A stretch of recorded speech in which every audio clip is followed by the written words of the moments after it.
my leadership and voice will not be diminished if I am not on this committee for one term. My voice will get louder and stronger, and my leadership will be celebrated around the world as it has been. So take your vote or not. I am here to stay, and I am here to be a voice against harms around the world and advocate for a better world. I yield back. On this vote, the ayes are 218, the nays are 211, with one answering present. The resolution is adopted. Maybe you guys heard 218 Republicans voted to oust Representative Ilhan Omar from her committee. Of course, there's a little bit of revenge there because of the ousting of Paul Gosar and Marjorie Taylor Greene back when Democrats controlled the House. So, I mean, that's what they're looking to do, right? That's the whole point of Congress, right? It's retaliatory moves based off of what you're mad about the last time, based off of some committee members that were saying hateful things, aggressive and violent things. Matter of fact, let's let AOC talk about this because she was mentioning how absolutely upside down this is, and she had some fire. Thank you. Now, as a fellow New Yorker, I think one of the things that we should talk about here is also one of the disgusting legacies after 9/11 has been the targeting and racism against Muslim Americans throughout the United States of America. And this is an extension of that legacy. Consistency, there is nothing consistent with the Republican Party's continued attack except for the racism and incitement of violence against women of color in this body. I had a member of the Republican caucus threaten my life, and you all and the Republican caucus rewarded him with one of the most prestigious committee assignments in this Congress. Don't tell me this is about consistency. Don't tell me that this is about a condemnation of anti-Semitic remarks when you have a member of the Republican caucus who has talked about Jewish space lasers and an entire amount of tropes and also elevated her to some of the highest committee assignments in this body. This is about targeting women of color in the United States of America. Don't tell me, because I didn't get a single apology. Time has expired. My life was threatened. Thank you. She's over this. As you saw in the middle of that very passionate speech there, the AOC was giving. She mentioned this is supposedly about anti-Semitic remarks that they attributed to Ilhan Omar. Keep that in mind, anti-Semitic remarks. As George Santos, AKA who knows who else, decided to speak on that point. Again, think about this and how Republicans actually go their sentiments on Jewish folks, which AOC pointed out. Let's watch Santos. Mr. Speaker, today I rise to congratulate my colleagues on voting to remove Representative Ilhan Omar from the Foreign Affairs Committee. The passage of HR 76 sends a strong message that we support Israel and the Jewish community.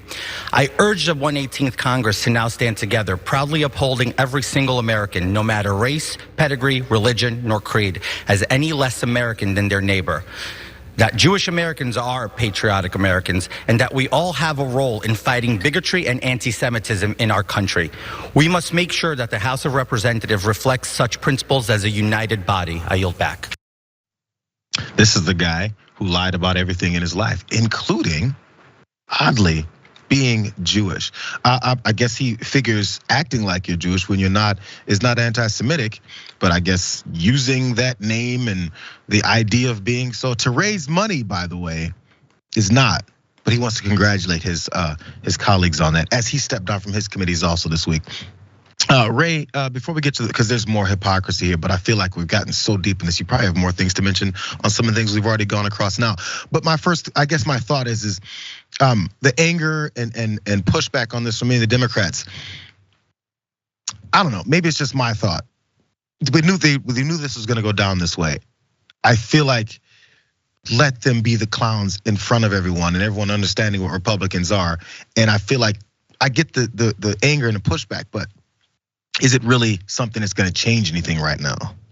Well, I think that a lot of the members of the Democratic caucus have put themselves in a position where they can't even very outwardly disagree with this because they, officially punished Ilhan Omar for being anti-Semitic over her criticisms of Israel. So they've really put themselves in a corner where, they can only decry hypocrisy for the Republican Party not punishing the actual anti-Semitism within their party, because they have deemed these criticisms of Israel to be anti-Semitic, despite George Santos is talking about Jewish Americans, despite the fact that Ilhan Omar's criticisms were not about Americans at all. They were about the Israeli government and Israeli lobbyists within the United States that lobby Congress to pass legislation that's favorable towards Israel. I will say though, I think you're a little off base when it comes to George Santos. He was talking about protecting Jewish Americans like himself, not actual Jewish people, but people who have claimed that they are Jewish and that they had family members who had to escape the Holocaust, despite the fact that that was not true at all. So he's more interested in protecting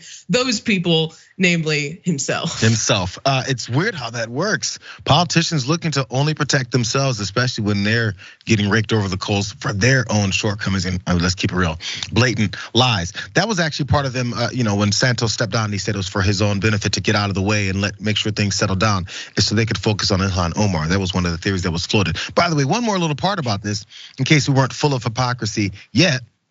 Remember Marjorie Taylor Greene, Paul Gosar? These were the two that were put on committees or taken off, put it back on committees.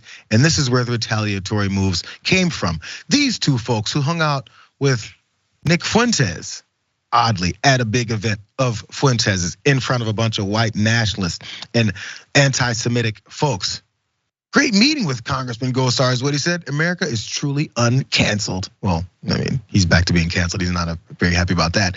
By the way, so as they're upset at Ilhan Omar for talking about Israeli lobbyists and the way they control many of our politicians, that's what they're upset about, but they're not upset about what Nick Fuentes says. Remember this? Watch.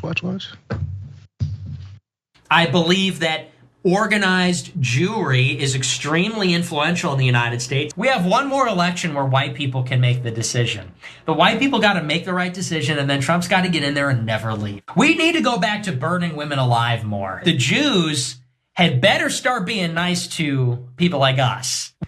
Yeah, I on your Talmud. You think I'm anti-Semitic? You think I care what an Antichrist believes? Hitler was a pedophile and kind of a pagan. It's like, well, he was also really cool.